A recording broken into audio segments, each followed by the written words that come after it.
Complete Fighter Podcast. My name is Cormac. Welcome to the Complete Fighter Podcast. I'm delighted to be joined with legendary boxing trainer, former Irish Olympian. You're here now in your gym, Nick. It's which you set up. You have your Mick Dowling chocolatier in Europe, you know.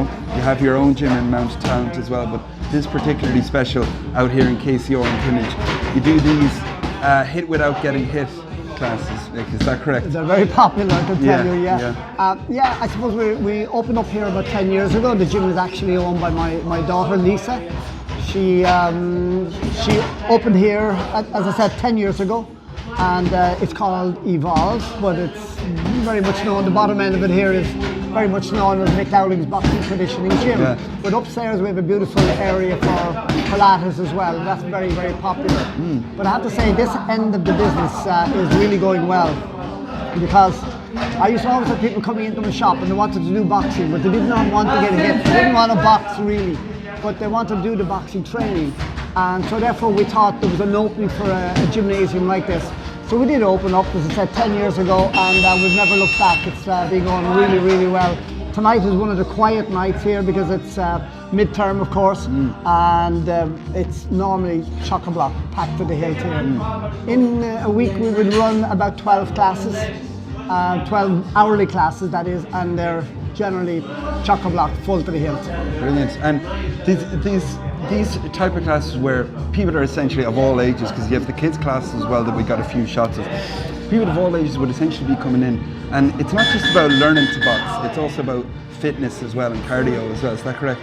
It's about the fun, it's about the camaraderie that they can get here. It's about people who, perhaps youngsters in particular, who are not too confident, who have a lack of confidence, but this here gives them that. They come here, they learn how to box, they learn the basic moves. They're not going to the Olympics or going to be a pro fighter or anything like that, but they just love doing the boxing type training. And if you see them out on the street, then it seems to give them an extra pep in their step that I'm doing boxing training, and it's good, and I love that. I love being able to help youngsters as well as the much older people as well. And you see by a quick look around the gym tonight, we have guys here in their late 50s. I suppose the eldest or the oldest I would have here would be in his early 80s. And you might say, wow, what's he doing? Yeah. He's fantastic. He comes, he'll work on the treadmill, on the bags, he'll work on the rower, he'll work the speedball. He gets a good workout out of it. And again, he's down here and they're down here because, you know, especially the older guys, because what would you be doing at home, sitting at home, looking at four walls, and for the kids to be sitting at home, flicking through television channels or on their phones or something. Yeah. So this is a great outlet for them, and I can understand why mums and dads would want to send them out to do something. And a lot of them are kids that are already playing hurling, and they're playing football, they're playing soccer, they're doing they're in some other sports, in athletics as well. But to come and to use this fitness here to complement the fitness they're getting for their other sports. You know, Mick, though, when you're talking about a gym like this, even I've met a few people in the earlier classes. Is it like it's people, you know, of all sorts of professions that do it? Is that correct? Like you have business owners, you have maybe people who work as waiters, just people who are interested in maybe getting fit and learning how to box. Well, absolutely. There's no discrimination here. There's no hierarchy here. You know, there's people here that are, you know, have jobs, big jobs. You know, a lot of them have their own businesses, but there's other people who are unemployed, but they're here, and again, everybody is mixing away. Nobody cares. You do what you're able to do. As you see the way the circuit works, you have a treadmill, you have a rower, you have a bike, you have weights, you have a speedball, you have all the pulley things here, then you go onto the punch bags. So everybody gets a session, and it's never boring.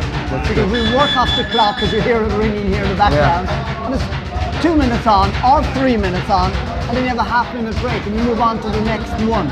So you can work as hard as you're able on your station, and then you're off that, and you're on to the next one. And that's how it works. It's very simple. But you know, though, when you're like, for the very few people who aren't aware about your history in boxing, in boxing, Mick, you formerly fought in the 1968 Olympics, the 1972 Olympics as well for Ireland. I know it's a very generalistic question, but what was that like to represent Ireland on the world stage? Well, you know, I see the young fighters that are now going to be trying to qualify for the Olympic Games, and I was saying to myself, this is a fantastic time for them, young fighters trying to qualify, because anybody will tell you, whether you're a boxer or any sort of an athlete, and you're trying to make it to the Olympic Games, it's fantastic, and if you make it there, it's an absolutely wonderful feeling. I made it for 1968. I hadn't been that long boxing at the time, but I had a few very, very good wins. I remember beating the European champion from Germany called Horst Rascher, and because I beat him, and I had a good run up to that sealed my place on the Olympic team for Mexico, and that was absolutely fantastic for me to qualify for Mexico. And then, of course, 4 years later, it was off to Munich, and done extremely well there also. Yeah, and that's fantastic. Do you think we obviously live in a very different world now, right? 50 years, we live in a very different world now 50 years later, but do you think that honour of representing your country on the world stage, because people say in sports there's no greater honour than the Olympics, do you think that's slightly been diluted now? No, absolutely not. Absolutely not. I think it is, having been there and knowing youngsters that are now trying to qualify, it's a massive aim for people to go to the Olympic Games, And yes, they may have ideas of turning professional in, say, boxing at a later stage, but to compete in the Olympics, there is nothing else like it. There's only one big game, and that's it. That's the Olympics. Yeah. But the reason I actually asked that, Mick, is that it's obviously still a massive recognition. It's a massive honour to represent your country. But what I'm saying is, do you think in the game of boxing it's not recognised as much? And the reason why I ask you that is this: people might forget that the likes of Billy Joe Saunders, Floyd Money Mayweather, all these incredible boxers, that they were in the Olympics as well. So what I'm saying is, if you go on to greatness, maybe win a WBO, WBC belt, do you think that the Olympics, if you go on to such greatness, is maybe forgotten about? That's what I meant. I think it's fantastic to have been at the Olympics, especially in your early boxing career. But of course, if then as a pro you're going on and winning the big fights, that's obviously going to take over. But people will not forget that yes, you were an Olympian, and yes, perhaps you got a medal at the Olympics. I went to 68 Olympics, as you said, Mexico, and that man up on the wall there, George Foreman, Big George, won the gold medal at heavyweight. He won the gold medal, and I met him back in 1971 when I was training in downtown Manhattan. I was training in the gym. Big George was there. Big George was having only his 5th professional fight when his manager brought me in. He wanted me to go pro, and he said, "This is George. George, this is Mick Dowling from Ireland. He was also at the 68 Olympics with you." And I was delighted to meet Big George. He went out, he stopped his man in the 5th round. But for me, it was great to meet this guy that had been at the Olympics with me in 68, but also to meet the guy that was going to go on to be an absolutely fearless and fearsome heavyweight. Some people say he's the hardest hitting heavyweight of all time. I've no doubt he was a big hitter. Yeah. He was a big hitter. But people say, who was your favourite? And I think the most exciting was probably this guy here, Mike Tyson. Yeah. He was deadly because you never knew what was going to happen with Mike. But if you were to ask me who was my favourite, who was the most exciting, it was a guy that's up on the wall here, he's up on the wall there, he's up on the wall everywhere. Muhammad Ali. I think to be fair, he was everyone's favourite because he was not only a classy fighter, but he was an entertainer as well. And people absolutely loved him. Absolutely. One thing which added to him, being the greatest, certain people would argue, was the fact that he always called himself the greatest. He said. And he was. He said, yeah. But it's when you're maybe talking about how the professional game is kind of going now. What I was kind of asking about is, you're maybe seeing things such as this, the fantastic, like just having fun, getting fit, learning how to box, and you have your own gym in Mount Talent as well, which I mentioned earlier, Mick. But do you think that amateur boxing does a lot to maybe take certain people, kids, young teenagers who might be going the wrong path? Oh, without question. Yeah. Absolutely. You've seen it yourself? Absolutely, without question. I've seen many guys, and I've also had a few that I've put through my own hands that we were very successful with. But there were also a few that, let's say, escaped the net and got themselves into trouble. But boxing most definitely will help keep a lot of kids on the straight and narrow, without doubt. I get them not only to this gym, I get them around Talent. They go to Crumlin, they go to Drimnagh, they go to all of the clubs around, and that's why boxing is so important. And it's absolutely always vital and important that it is an Olympic sport. Yeah, because one of the reasons I was maybe asking about maybe getting kids who are going down the wrong path off the street is that you, an absolute veteran in Irish boxing, can even look at similar enough people, maybe like the legendary trainer Brendan Ingle who trained Prince Nassim Mohammed over there, and then as well you had people like Customato who had trained Mike Tyson as well. These two characters are kind of seen as philosophers, you know, not just fatherly figures, but they have their own philosophy in life and such. And would you say that it's not just teaching in the ring that really big trainers can actually teach young lads? Look, I even see myself as not just a boxing coach, not just a boxing trainer. I'm not speaking just for myself. Lots of the coaches around the country here in Ireland, a lot of them are the father figures as well. I mean, we don't just coach, you have to be helping and advising, and if a kid is getting into trouble, you have to talk to them and you liaise with their mum or their dad about that kid. You say, look, yeah, and you talk to him. And I say to kids, look, you can be somebody. You can be somebody. Don't be getting yourself into trouble. If you're good enough to be somebody, if you concentrate, you put your time into it. You know, you give them a little bit of praise. Sometimes maybe they're not as good as you're telling them they are. Yeah. But they're starting to believe it. But look, yeah, Mick Dowling said I could be somebody. I could win this. I could do that. And it's only positive. Yeah, absolutely. It's only positive. And I think kids don't always need to be shouted at. They don't always need to be talked down at. You know, at times you need that a bit of praise is worth anything. It certainly helps kids, no doubt. And do you know what, like when we're just talking about Irish boxing at the moment, I mean, we've like so many very promising fighters right now. You've got Tyrone McCullough, Tyrone McKenna. They're fighting in the MTK Golden Contract Tournament and next few days. And then as well you had Luke Keeler, who obviously fought for the WBO midweight title in January against Demetrius Andrade. Then when you've got, like, you know, John Joe Evans and Mick Dowling as well, too many to mention. Would you be very positive about the future of Irish boxing? Absolutely, and all of those boys that you've mentioned, yes, they all came through the amateur ranks, they all came through the Irish Amateur Boxing Association. They all had their opportunities to represent Ireland and so on.